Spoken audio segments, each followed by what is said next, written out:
Hey guys, it is Hep here. I just kind of wanted to do something for some of us who kind of feel like you might benefit more from hearing the lesson rather than just reading it on your own. So if that applies to you, I think this video will be really, really helpful. Or I guess this voiceover will be really helpful for you as I kind of dig into what some of this stuff really means and help you really understand it. So it's going to take a second here. It kind of glitches up when I try to present. So bear with me. All right, so this is our westward expansion unit. We kind of started on this a little bit prior to the break, but didn't really dig into it yet. So a couple of learning objectives here. We are wanting to be able to analyze the reasons for and the effects of manifest destiny, including the Mexican-American War. That manifest destiny is something that should be pretty familiar to most of us by now. And if not, then we'll dig into that here in a few slides. The second learning objective is wanting to be able to understand the conflicts of various groups of people as a result of this westward expansion, including, again, we're going to take a look at the U.S.-Mexican War and trails of people heading west. The third learning objective says that I can identify areas acquired to form the United States and the economic, social, political, and religious reasons for that settlement. So first here, I kind of want to dig into some of this key vocabulary. We really dug into this prior to the break, but I really want to review this and kind of put some of these things into context so you understand what they mean. So advocate. An advocate is a person who publicly supports a particular cause or policy. So this is a term that maybe some of us might have actually heard in our everyday lives, something like, I don't know, child advocate, somebody who speaks up for a child. The word emerge. If you hear something like the sun was emerging in literature, it says to come into view, to become exposed, or to rise up. In history, we touched on this with the emergence of the common man under Jackson's era. So the rise up of the common man, those common people, the hard laborers, the poor farmers, the emergence of those people during Jackson's era. The word expansion, we're pretty familiar with, means to expand or become larger. Economic depression, I believe that y'all might have touched on this in ILA this year. An economic depression is a severe financial panic of a nation that lasts for several years. The word acquire is a new one. It means to gain or buy. We're going to talk about this with the acquisition of Florida. The word acquisition is a form of acquire. So we're gaining or buying the Florida territory in the acquisition of Florida. The word annex means to add a smaller part to a larger or more important part. We'll talk about this one with the annexation of Texas. So adding Texas, which is a smaller chunk of land, into the United States, a larger chunk of land. Adding that state into the larger union, the annexation of Texas. The word seed we've already talked about in prior units. No, it's not seed like SEED and planting seeds. But the word seed means to formally surrender something or someone. We're going to talk about that with the Mexican cession. The word cession is a form of seed. So following the Mexican-American War, which I kind of mentioned in the last slide with the objectives, Mexico is going to have to formally give up or surrender some of that land since they lost the Mexican-American War in the Mexican cession. The word cultivate, you should be pretty familiar with, means to work on and improve the growth of a crop. Admit means to allow to enter. So we're going to talk about this when we admit new states to the Union. So we are adding new states that were previously territories, allowing them to become states in the United States of America. And then the word dispute should already be pretty familiar. It means to debate or argue. So these words admit, annex, acquire, those all have to do with adding in land or territory or states into the nation, while seed has to do with giving up land so that we could add it in. So all four of those words really talk about how we're going to expand from the east to west. So manifest destiny, this is a term that you should already be pretty familiar with. Manifest destiny is a belief that the United States was destined to be stretched from the Atlantic to the Pacific Ocean because many Americans saw their nation and its democratic government, so democracy, as the best in the world. So we want to expand our nation and expand our democratic principles so that others can benefit from that as well. So you might have seen this photo already. This is a picture that you're probably going to see for the rest of your educational career when talking about manifest destiny. So here, if you kind of take a look at it, what I always tell my students to do is first take a look at what you see objectively, like what is in front of your eyes, what do you see, what is in the picture, and then we'll dig into analyzing that. So if you want to go ahead and pause this here, I want you to take a second to really just point out, what do you see?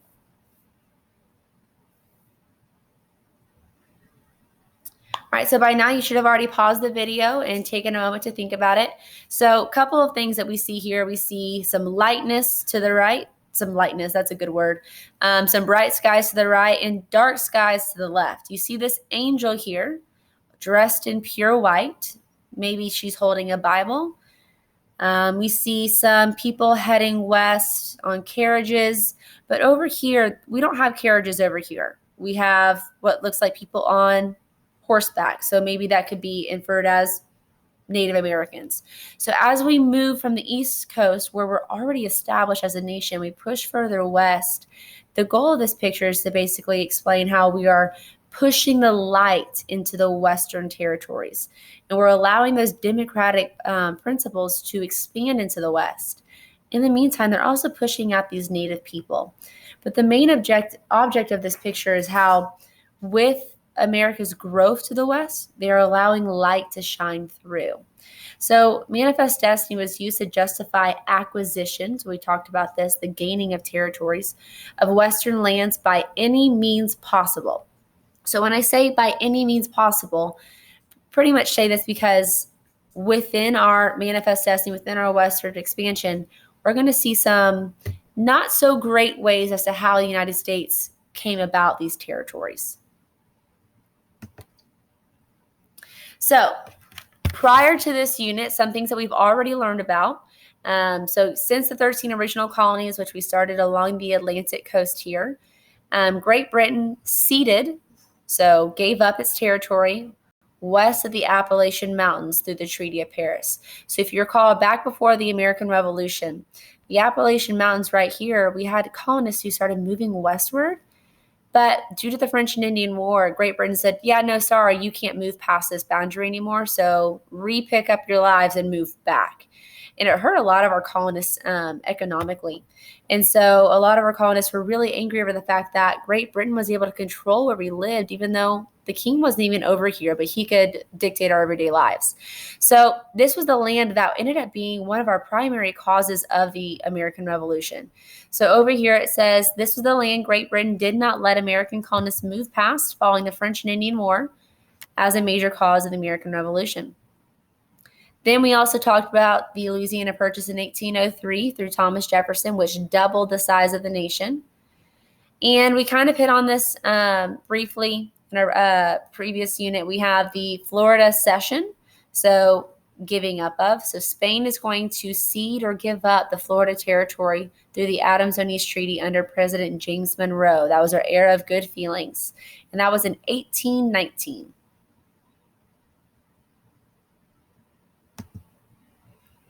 So we have President James K. Polk, who's going to be an icon throughout this whole era of manifest destiny. So in 1844, the Democrats nominated James K. Polk, an unknown candidate from Tennessee. So prior to this, it seemed as if the Whig candidate Henry Clay, we've talked about him here and there, would win by a landslide. But Polk knew that manifest destiny was key to winning over American hearts. So it says Polk was an excellent strategist and realized that manifest destiny was the very issue that could lead him to victory. So in his campaign, he's going to call for the expansion of the United States into the Texas territory, California, and all of Oregon. The northern boundary of Oregon was the latitude line 54 degrees 40 minutes. So basically, you have this slogan called 5440 or fight, basically meaning that we want this land from Great Britain or we'll go to war for it. So a couple of different reasons for westward expansion. We have political, economic, and social. So for political, we have just politics. We have the new borders of the Treaty of Paris in 1783, the Louisiana Purchase in 1803, and the Adams-Onis Treaty in 1819, which was Florida. For economic, this is really, really cheap land. So for those who are wanting to get a good start, those who maybe have been renting their land, haven't been able to afford to buy their own land, are coming to the New World so that they can start their own farms and really gain a profit. With the discovery of gold in California, which many of us have heard about, the gold rush. So that's going to bring a ton of different immigrant groups into the California region in order to find this gold. We're going to have Chinese immigrants finding a new start in the United States by working on the Transcontinental Railroad, which we'll talk about here in a second as well. Social, this kind of also hits with the cheap land, the economic, the desire for a better life. I need this part to go away. Social, to be landowners. So not only was it an economic gain, but they would also climb the social ladder as well. Then we have people groups such as Mormons, which is a religious group, are going to seek freedom from their religious persecution. They're going to move westward to what's present-day Utah or Salt Lake City, and we're going to take a look at that journey as well. During this time period, we have a lot of technological innovation. So we have the factory system is going to be created in order to produce more goods at a lower cost. And so we have things being made more rapidly and a lot cheaper. So it's going to lead to rapid industrialization. Improvements in transportation, such as steam locomotives, canals, railroads, and roads, and manufacturing. We're going to take a look at everything in this point here in our next unit, in our industrialization unit. So I'm not really going to hit on that too much now. But the Transcontinental Railroad was huge. So Transcontinental Railroad is basically a railroad that goes throughout our nation. So this is going to be massive when it comes to transporting goods from those inland regions that don't have the river systems that we know are beneficial for transporting goods. So those inland territories without those river systems, without the direct access to our oceanic ports, are going to benefit from this Transcontinental Railroad.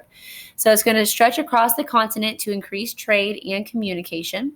It's going to allow for rapid movement of people and products from coast to coast, also known as interstate commerce. And this will be completed through what we call the Gadsden Purchase, which we'll also look at here in a few slides.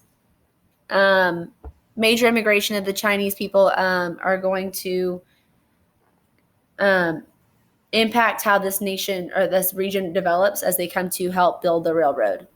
Sorry, if y'all hear me pause here and there, it's because for those in my class who know my dog Finley and know how crazy she is, I'm constantly throwing a ball with her as we speak. Okay, so major issue of slavery. So those in my class, we always talk about how each president's kind of slapping a Band-Aid on the issue and hoping that it dissolves. But nobody really wants to kind of fix the issue at hand.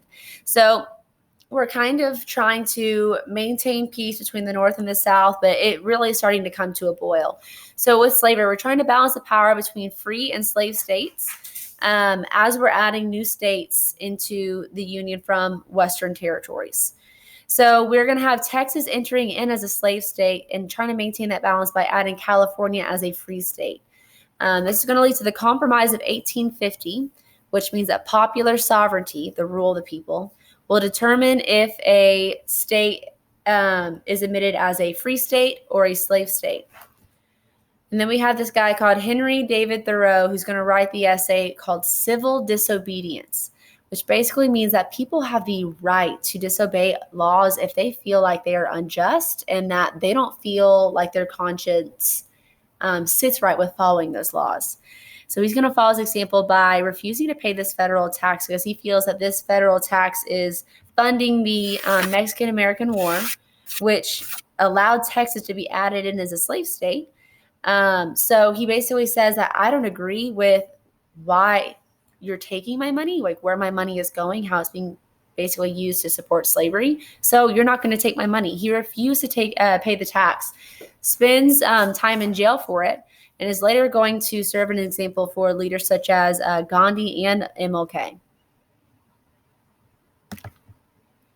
So we've kind of hit on the Mexican-American War here and there. So here's kind of really what's going on. So causes, we have Texas going to gain independence from Mexico in 1836. Hopefully you remember that from last year. And the United States is wanting to annex or add in Texas as a slave state in 1845.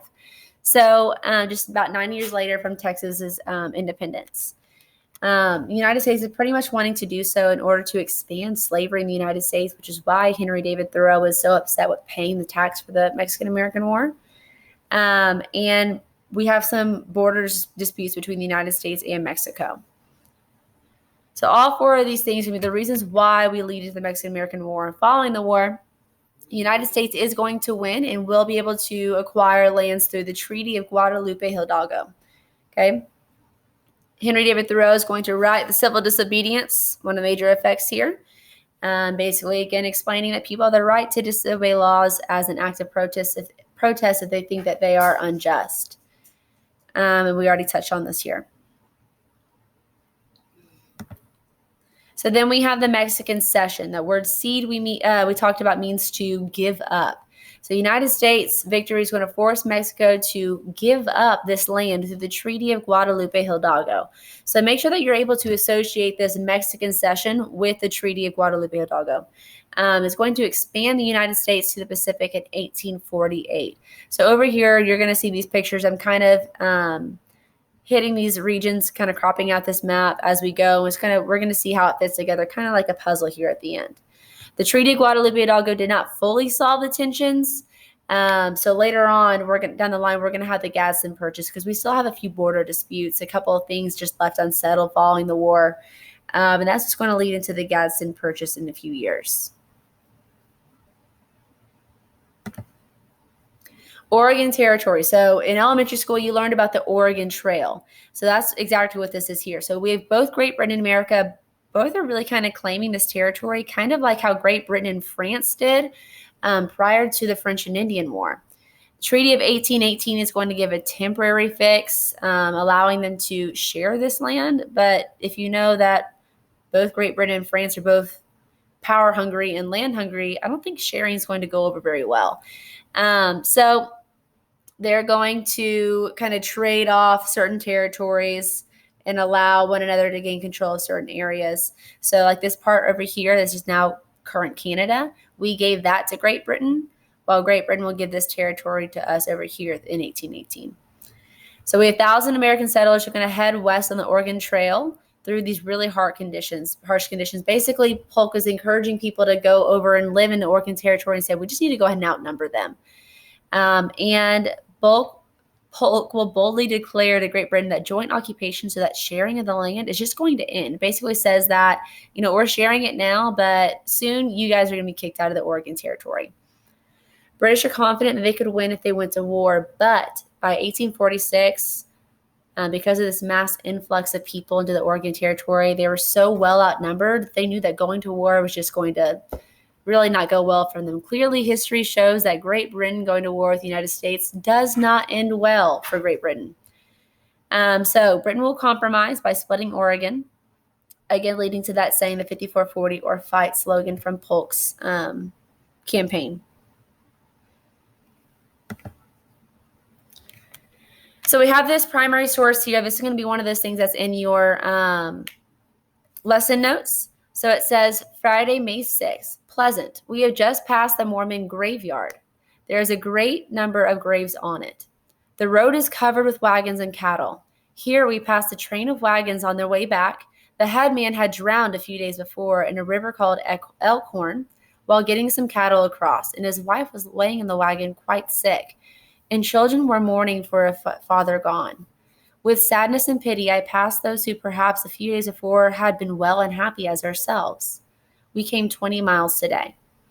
This is an excerpt from the diary of Miss Amelia Stewart Knight in 1853. So if you haven't done so already, go ahead and pause the video now so that you can analyze this primary source and answer the questions in your lesson notes.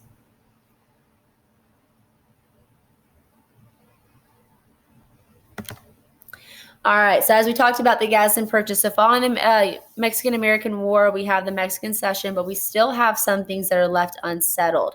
So with the Gadsden Purchase, we're really going to try to work out those kinks and find peace between these two countries. So it's going to be an agreement between the United States and Mexico in 1853, in which the U.S. purchased territory that is now known as Arizona and New Mexico. Gadsden Purchase is going to be a really critical gain in the fact that it gave us the land necessary for the Transcontinental Railroad, and attempted to resolve these conflicts once and for all that had been lingering following the Mexican-American War. Couple of social conflicts. So again, we talked about how slavery is going to be an ongoing, pressing issue between the North and the South, and every president's kind of slapping that Band-Aid on it, hoping that the tensions will die down, which history shows never does. So we have conflicts between Texas and Mexico, work to being solved through the Gadsden Purchase. Conflicts between settlers and American Indian tribes. As we're moving west, we know that this land is not free and open for the taking. There are already thousands of Native American Indians, Native American tribes living within this land already who are not very happy with these Anglo settlers trying to take their land from them. As we know that their religion is very deep rooted in their land. And just asking them to move elsewhere doesn't mean that they can just get up and go. It means that we're stripping everything away that makes them who they are. So we have settlers along the Oregon Trail are going to face the threat of American Indians all along their journey. We have fur trappers, trail guides, and merchants are going to benefit from westward expansion. Meanwhile, we have Mexican Americans, American Indians, and Chinese immigrants are going to suffer hardships with working really difficult jobs, a couple of social conflicts, and almost like racist attitudes towards one another. And they weren't exactly welcomed with open arms, even though they were doing critical work to expand the United States. Then we have the religious persecution of Mormons are going to cause the migration through the Mormon Trail. So we're going to see here in this map a couple of different things here. So the Oregon Trail, we see people moving from the Middle Plains of the United States up into Oregon. The Santa Fe Trail, the California Trail, and the Mormon Trail, where they're headed to Salt Lake City, Utah. Couple of different geographic factors in immigration. So for the geography, we know that California's climate geography is going to lead to the discovery of gold. It's going to lead to a large shift in the population in the West, the gold rush. So those who are not familiar with the gold rush, that basically means that people are rushing to California to take advantage of this discovery of gold.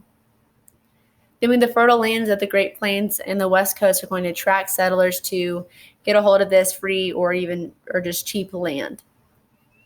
Immigration, we talked about the Chinese building the Transcontinental Railroad, so coming to the United States for a fresh start and finding work along the Transcontinental Railroad. And Mormon resettlement, Santa Fe Trail, the Oregon Trail, and a couple of different Mexican American Indian contributions along the way as well. So all in all, I hope that kind of going through this might give you a bit of a better understanding as to what we're looking at here with westward expansion. So at any point, if you need to go back through this and listen to it again as you answer your video notes, if you haven't been doing so along the way, feel free to pause as I talk about some things to help you answer those questions. And as always, let me know if you have any questions. Email me, or from Miss Eubanks classes, since you're listening to this as well, email Miss Eubank. Sometimes I speak really fast, so please do not hesitate to reach out and let us know if you have any questions. We are glad to help you along the way. Thanks, guys.